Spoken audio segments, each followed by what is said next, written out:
Welcome to our final webinar of 2015. As we close out this year, all of us here at FormZ would like to wish everyone happy holidays and happy new year. And with these sentiments, we decided to end the year by modeling and 3D printing a couple of holiday-related projects, such as the Subdivision Snowflake, which was modeled using the Subdivision modeling tools in FormZ and then printed on a 3D printer. And we have a rendering of that. Let's see if we can find that. So here's a render zone rendering highlighting some of the complex organic forms that can be easily created with the Subdivision modeling tools. So let's check that out. Here we go. We're going to create one of the 6 sides of the Subdivision snowflake that we have here. And we're going to start with just a simple box, and we're going to sculpt a cage out of that. From that cage, we're going to smooth it out using the Subdivision tools. We'll create one of them and rotate them around to make all the different 6 sides of that snowflake.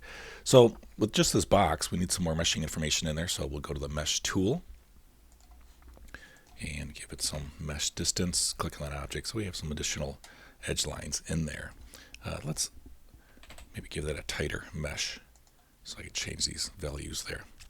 Alright, so then we're going to go to our reshaping tools, and we can reshape some of these different areas out. Now notice that if I reshape this, it gets rid of that edge that's there, and I'm going to keep those edges. You can do a keep edges option, pull this out, and we can keep that original edge there if you want to keep that information inside of there. Now as I begin to sculpt the one side, I can use some traditional modeling tools to be able to modify this cage that we have here. So let's look at this as a review of different ways that we can do that. We can just use a transform tool. So if I say move, of course I can move the whole object, or hold the command key down on Mac or the control key on Windows, and that's going to let me grab just a segment, just a pointer, just a face. So here I can grab a face and move that around.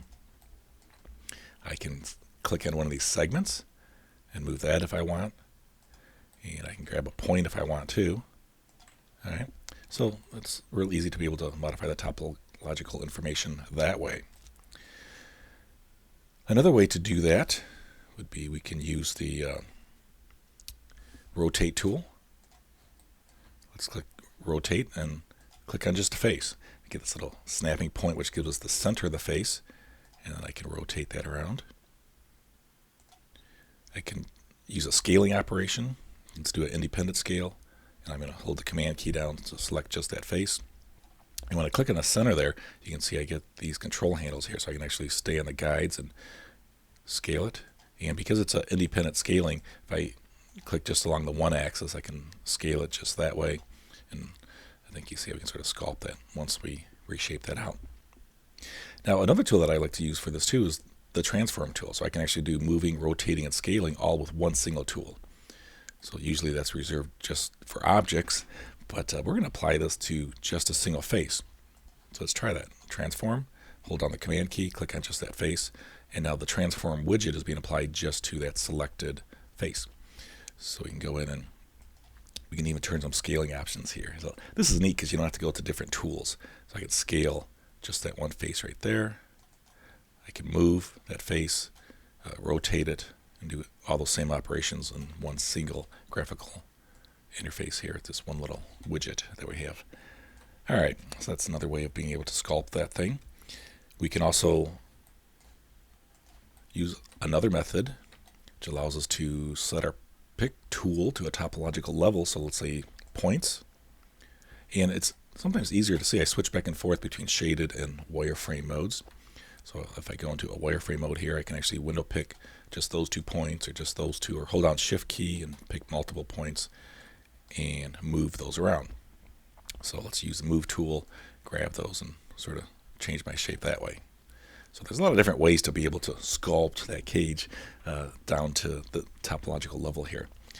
Now as we continue on with this, we want a little opening in here. We can use offset outline, create a little offset outline shape inside of there, and the imprint option or insert options on. So that's actually inserted into that face, which is sort of cool because then I can use the reshape, grab that center face and reshape it inward. If I reshape it all the way through, we're actually punching a hole into the object, and it's an exact offset outline of the outside boundary of that face. Now as we begin to sculpt this thing, we can still use those same techniques that we just looked at, even though we've punched a hole in there and even though it's a more complicated shape.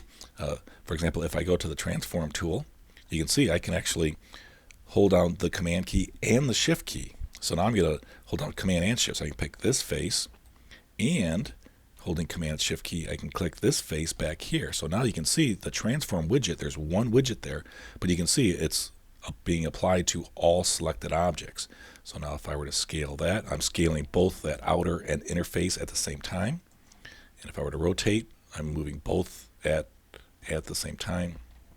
Or move that around, or whatever I want to do with that. Grab the center and just sort of pull that out. The same thing with all those other methods too. If I go back to wireframe here, let's say I want to drag this whole thing out. It's really easy to do. I just simply pick tool, points. I can grab all these points on the end here and just sort of move those out a little bit and pull those out. So really, no matter how complex our flake design becomes, we still use those same methods to be able to sculpt that. And the final result, if I were to fast forward here, we have the final sort of cage shape that we have here. So I think you get some idea when you look at that. It would take maybe a few minutes to sort of finish sculpting. Just come up with some kind of neat little design that looks like this. Now this is half of it. Now I'm going to mirror copy this over to create the one side, or one of the 6 sides of that snowflake. And I want some holes in the middle here too. So I actually did one more step. I added the holes when it's still in this half design here by offsetting some segments.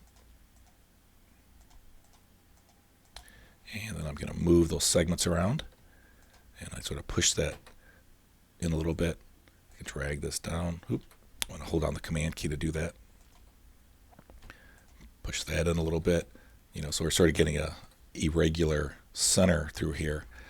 And then, if I were to continue on, we could end up with some kind of shape that looks like this, let's say. So I think you see how I got that done. And that's random. That's just my own, I wouldn't call it artistic abilities, but I'd call it just my sort of randomness of being able to just insert a bunch of segments and push those around. So, we get sort of this irregular edge here. And I did make sure I kept some of these areas flat here, even with the y-axis. So once we have that done, we can mirror copy that over to the other side. Mirror, copy. And I'm going to select my object, click right on the end point here, and drag down and click a second point there. So those 2 points to find the mirror. And the copy option is going to give us the other half. So there we go. We have some sort of symmetry here. And if I want, I can union those together, which if I want, actually that's what I want to do. So that's what I'm going to do. The union operation to union those two together. And there we have it. There's one of our 6 sides. All right. Now, if we want to sort of approximate what this thing is going to look like at any time, we can use the subdivision tool and click on our shape. And we're going to get a pretty good idea of what that thing is going to look like. And I can do that when I have just half of my side there, or when I mirror copy and do that. And it's give me a pretty good preview of what that's going to look like. So at this point, I'm going back to my cage, because what I'm going to do is use this and rotate copy it 5 more times. So I do rotate, use the multi-copy, and I'm going to divide distance by 5, because we need a total of 6. So if I make 5 more copies, I'll have 5 plus the original one that's there. That's 6. So we want to spin this around the center here. So I click my object, and up here it says to find the center of rotation. I want to click right on the midpoint there. All right. And then if I click and drag, you can see I can create 5 more copies of that. Now, instead of trying to drag that 360, I just go up here to the very top. See how it's highlighted? I'll just type in 360 for 360 and hit enter. And now it evenly divided 5 more copies along a 360 circle. So there we go. There's our original one. And it creates 1, 2, 3, 4, 5. All right. It's looking pretty good. We got a lot of intersections here. It looks really messy. All right. Well, not a problem. I'm just going to grab all those and do a Boolean union. And union. And it'll resolve all those common coplanar edges that are there. And we end up with one single solid object. And there we go. So there's our cage for our wintry snowflake. So now all we need to do is go to the Subdivision tool, click on it, And now it has to smooth all that geometry out. So there we go. Looks something like that. So it's sort of it always amazes me using the subdivision tools how you can take just some very simple cage geometry and let the subdivision tool smooth that thing out and you get this very neat organic looking shapes that are there. All right. So we want to 3D print this thing, right? So how do we do that? Well, the 3D printers only accept triangles or polygons. Well, it accepts triangles only. So we need to sort of convert this subdivision object into a series of facets. So what I normally do is I keep the original one because I like to go back to the original cage, because if I need to make some changes to that, either I keep the different stages on different layers, so I can go back to any stage. I need to manually create different copies of those. But for the final one, I make a final copy that I'm going to send to the 3D printer. And what we need to do is look at the resolution, the number of polygons that are there. So even though it's a smooth subdivision shape, underneath there, there's a series of quad polygons which make up that meshed surface. And the actual resolution of that is determined by the number of iterations in the subdivision tool. So if I click on the subdivision tool and click on that subdivided object, that's going to give me the number of iterations here. So if I turn this down, we get less polygons. If I turn it up, we get more. So I'm going to set that to maybe 2. And then if I use the convert tool, this is the subdivision convert. This works only on subdivision objects. We can convert it to a NURBS, which each surface becomes a NURBS surface. Or in this case, I'm going to convert it to just a plain quad mesh. Since we're going to a 3D printer, I click on it and it converts it into just a plain quad mesh. And there we go. This thing is ready to send to the printer. We do file export to STL. And if we drew this at the right scale, of course, we'd want to set our scale to 1. And then we import that into the 3D printer. And actually, I'm going to talk a little more about this at the next project that we're going to do here. And I'll actually go a little deeper into the 3D printing options here as we get this ready for the 3D printing process. And we'll do that by using this other fun little holiday shape here. This is a custom Voronoi ornament. So you can put the FormZ logo in there. You can put your own name in there, whatever you want. Okay. And this is going to use not just the subdivision modeling tools, but also some of the new generative design tools, which allow you to easily create these type of complex organic forms. All right, so let's see how easy it was to create something like this. So let's go to FormZ here. And we're going to begin with just some 3D text. So we put FormZ logo. You can put your own name in there. Whoever the recipient is of this thing, you can put someone else's name in there, some holiday greetings, whatever you want. We're going to put the FormZ logo in there. And of course, that was done using the text tool. And so if I use the place text tool, you can see I can sort of click anywhere, type in the text that I want. And I can use all the standard fonts that are on my system, give it a size, and we get a text font item. Now, of course, we're in the result buffer mode, so I can change this from surface to a solid. And we can sort of play with the different parameters to control the height, the size of the text, so on and so forth. Okay. We can also have text follow paths too. I mean, I didn't get that crazy with this shape. I just left it straight. But you can see there's lots of other text tools. Like if we have a path, we can have it follow that. Let's do that just for fun. Why not? So text along path. Click on that, and there we go. The text is following the path. So once again, we got all the same control parameters there. We also have control of that curve that we use to actually modify that also. So if we push this thing around, you can see we can have text following some sort of crazy path lines there. So, all right, but we'll keep it simple here. We'll just create some text that's straight here. All right, and next we need to create the outside boundary of the shape itself. And so what we do is create sort of a boundary shape that has a hole cut in it, because we want the Voronoi pattern to be webbed inside of this area, but we don't want it coming through our text. So we need to cut out that area. So I'll give you a couple tips on how that was done to sort of thinking forward in my project workflow here. I'm thinking, this is going to be a subdivision object, and so I really want to keep the number of polygons down to a minimum. And so when I started off with the circle, and I probably should mention this too, this is drawn to the actual scale. So actually the very first thing I did was go into the project settings, and I chose the miniature watch option. So that makes the scale of my project really small. Now everything I build is 1:1, but you can see it automatically sets my default grid. I'm snapping the size of my grid to a very tiny scale. So just by choosing that one option there, you can see that the distance of my grid here, this is only about 1 inch right here. So there's a 1 inch spacing here. So, all right, so that sets the scale for me with that one option. So once I have that set, when I created a circle, if I create using the circle tool, it is a smooth circle. So let's say I make that, a certain size, a couple inches or so. Okay, maybe let's say I want this to be a 3-inch ornament. So I go like maybe 1.5 inch radius, 1.5, or whatever the size is, or 1.5 I need to type in. 0.5, there we go. All right, now this is a smooth circle, and I really need to convert that to a polygon shape, and it's a neat little tool that does that.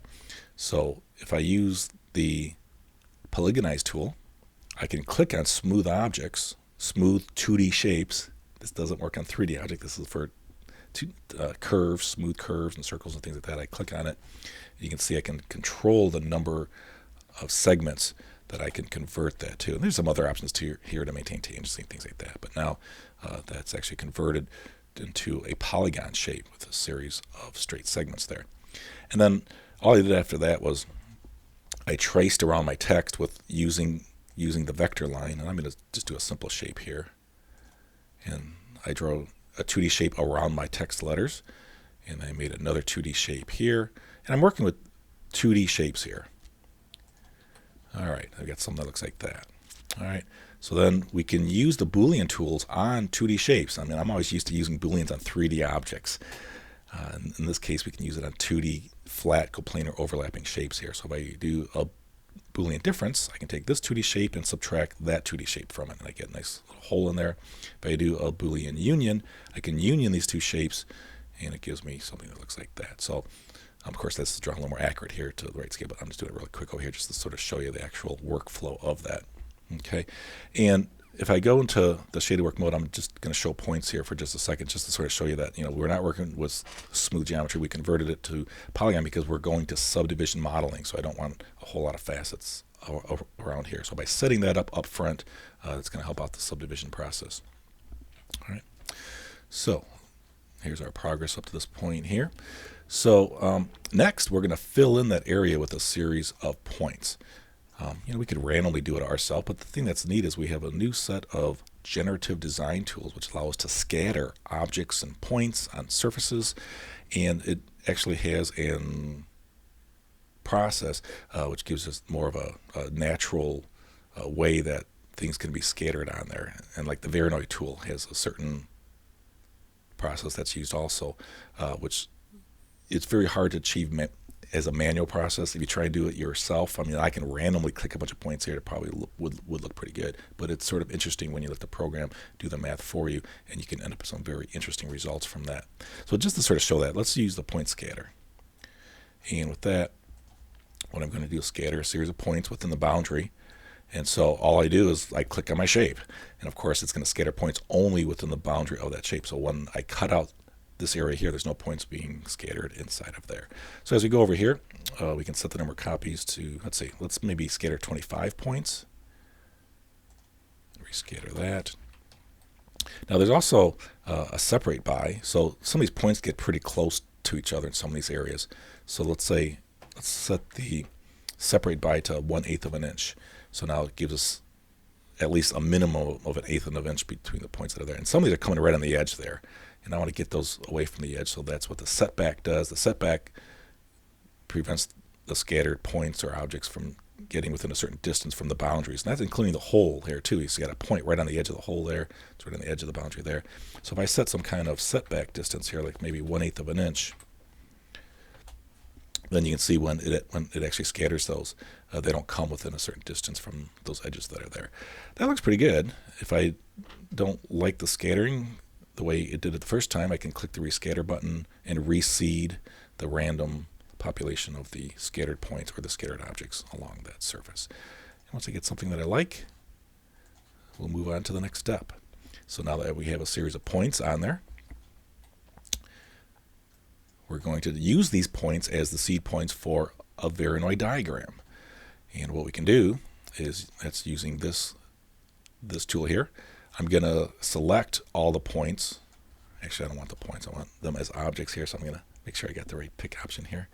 So I'm going to select all the points as point objects, and I'm also going to select the face. So when it uses the Voronoi diagram, if I have just points, it'll create a Voronoi diagram just with those points. If I select the surface also, it'll create a Voronoi diagram with those points and have it projected onto the face or the surface that I have picked also. So all I did was I click the tool, click my objects, I click a blank area, and off it goes. And it creates a nice little Voronoi diagram by inserting or imprinting that diagram onto the surface. And there we go. So we have something that looks like that. All right, so now at this point, this is a paper thin object. And what we might want to do is give that some thickness. So we can use our thicken tool on that. Let's go to thicken.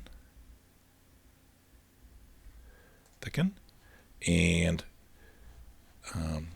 we can, let's see, let's go out. Let's go 1/4 inch maybe. There we go, in or out. And we get a shape. Well, we need more than that. Let's go 0.25, something like that perhaps. All right, so we thicken that. And actually this part too, I forgot to add that on there. So we can thicken this thing too. And we can union the pieces together. We union those two solids together to make it one single object. Now, if you union those at this point, make sure you got the keep edges so it doesn't get rid of your Voronoi diagram, because it might look at that as coplanar faces. If those all disappear when you union that, make sure you got the keep edges option on inside of the Boolean union. Okay. So at that point, we have a Voronoi diagram converted into a thick solid object. So it looks something like this when we thicken that. And we want to carve some holes in here, so we go to the offset, or the offset outline tool. And I'm going to give it an exact distance. Now there is a dynamic option, so I can just go in there and just sort of dynamically make it any size. But I'm going to make them all the same, so the wall thickness is the same throughout. That's up to you how you want to do your own. Okay, so let's set a distance of, how about maybe a 32nd of an inch maybe. And if we offset outline there, all I have to do is click on the face, and it automatically creates it. And I think that's going to look pretty good. So with that set, I can just click away and click on every single face. And there we go. We get another additional inserted outline inside the boundary of that face. And we end up with an object that looks like that. All right, now we want to punch the holes in there, so we can simply use the reshape tool. I can take that interface boundary, and by reshaping it in, I can actually push it all the way through. And that actually is like a Boolean operation. It's subtracting it as it's pushing it through, and if I go all the way through, we have a hole. And I can do this with multiple faces simultaneously by holding down the Shift key, grab a whole bunch, let go of the Shift key, click and drag, and I can reshape multiple faces at the same time. And that's how we end up with our little shape like that. So that looks pretty good. And actually, I almost thought about creating the ornament with this more rigid look, you know, sort of the faceted Voronoi type shape here. But I wanted to be more smooth and organic. So what do we use to smooth all that out? The Subdivision tool. So let's use Subdivision. And with that, I'll click on my object, and it'll smooth all that geometry. All right, and that's done, except for, notice we got our text in there, and I want this area to be flat. You know, I want sort of a straight edge around this part there. And how can we do that? Well, what I do is, if you have the Subdivision tool on, you click on it, and you can see I can actually go in here. I can select that face of the original cage, and I can increase the sharpness. So if the sharpness set to 0, that means it's maximum smoothing. It smooths everything. It melts everything to make a nice organic shape. As I turn that sharpness up, you can see on that face, the sharpness is at a maximum of 100%. It makes that face perfectly flat. And of course, it's going to take maybe a minute or two to go through. And you can actually select multiple faces at the same time. So for example, you know, if I'm over here, I can select that face, hold down the Shift key, click on that face, hold the shift key. And you got to sort of move the cursor around. Sometimes it grabs some back segments here of that cage, but it's got to wait till it highlights that face, and I click, move it around, and click. So now by holding shift key, I grabbed all those faces, and I can change the sharpness parameter for all those at the same time. And you can see that's perfectly flat in that area. So if I were to continue on with that, we would end up with our final subdivision form that looks like this. And you can see this is a single object. I have 100% sharpness on all these faces, and all the rest of them are left at 0, which means everything else is nice, smooth, organically shaped. All right. And then from that point there, I'm going to bring our text back. And I did take that text, I rounded it a little bit. And I did end up adding a little wall profile in here to add a little more thickness around those letters, but that's up to you if you want to add that to it. So at this point, we are ready for 3D printing. So how do we get from here to our 3D printed part? And so let's sort of walk through that process. We have a couple different types of personalities here. We have a subdivision object. We have some smooth geometry. We have different objects that we want to convert everything into faceted objects, because the 3D printer only accepts triangle polygons. So I will take these objects, I will make a copy of them on a different layer so I can convert all that to faceted stuff and export that out. And I still have the original subdivision control parameters to go back and make some changes later. So at this point, just like we did with the previous one, if you look in wireframe mode, you can see that subdivision does have a underlying quad mesh associated with that. And like I said, as a repeat, if I want to click on the subdivision tool and click on that object, the number of iterations, you turn it down, it becomes less polygons there. You turn it up, it becomes more dense. 3 is usually the max that I go. If you set it to 4, I mean, you're quadrupling the number of facets. It's probably, the resolution is way beyond what you need for normal 3D printing processes. So 2 or 3 works fine. All right, so we can take that and we can convert that to an actual quad mesh. And there we go. So we can look at the actual mesh, and if it looks like there's no polygons there, that should print fine, then I think we're good. If not, go back to our sub-D, change the iterations up to 3, and then convert to a quad, and you get a very thick, dense set of polygons there. So anyways, we got this set up ready for 3D printing, and here's a really good setting for being able to convert smooth or even faceted geometry to a series of triangles that are ready for 3D printing. And I would jot these numbers down because I do this over and over. We get people calling constantly, and this is the #1 rule of thumb here. It's a great way to get your geometry ready for 3D printing. Use the polygon mesh tool, and in the tool options over here, you're going to use the export options. And this is really easy. You say, I want triangles, and turn every option off, except for this first one right here, which is the normal angle tolerance, and leave that at 10, and you're all set. So all you have to do is set 2 things. Use the polygon mesh, all triangles, and set this to 10. That's the only option that is on. Now, that is going to, if you want more polygons there, you can turn this angle lower. If you turn this angle higher, you'll have less polygons there as it tries to triangulate that geometry that is there. But usually 10 works for 90% of the project. So anyways, you just sort of click on the objects, and it will properly triangulate everything, and it works great with geometry that has multiple holes in it, and that's just a really great setting to use. So at this point, everything is ready to go to the 3D printing process. And what I would do then is export to an STL file. So we go to STL, and let's put this somewhere. Let's call it ornament STL, throw it in desktop. And let's look at our options here as we export this thing out. Now, I drew this at the proper scale. At the very beginning of the project, I went to the file pull down, project settings. I set a miniature watch scale. This thing is 3 inches. And so I'm in an English scale here. If you're in metric, fine. So the scale is going to be exported as 1. And so I export that out. So And now, one thing I always do to double check and make sure things went out properly is I bring that file back in. So I do a file import, and let's look at that STL that was exported out and see what that thing looks like. Here it is right here. Import this ornament STL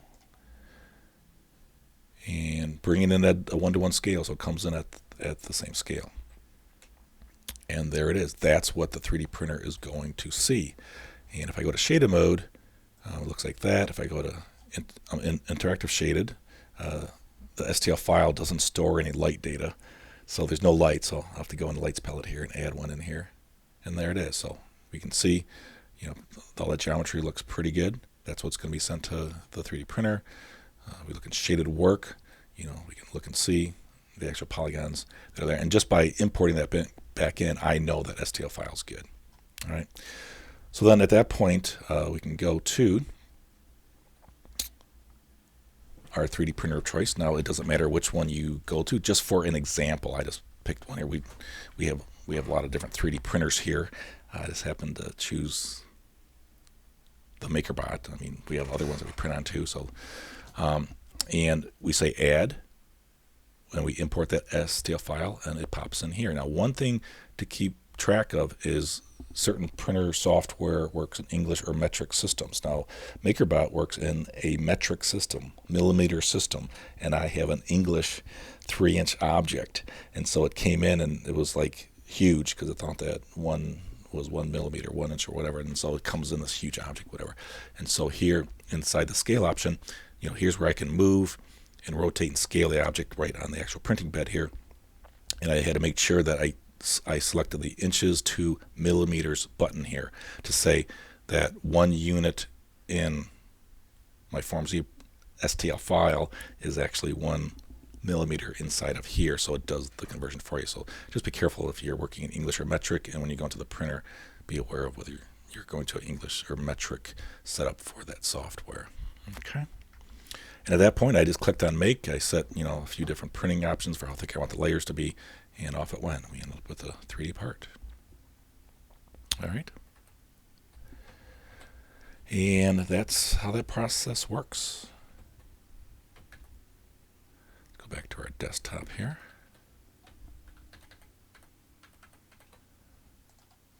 There we go. Let's hide FormZ. And there's our little STL file that we sent to the 3D printer. All right, well, this concludes the Subdivision and 3D printing presentation. We also threw in a little generative design tools in there just for fun. And of course, as we close out the year, once again, all of us here at FormZ would like to wish everyone a happy holidays and a happy new year. Thanks for watching.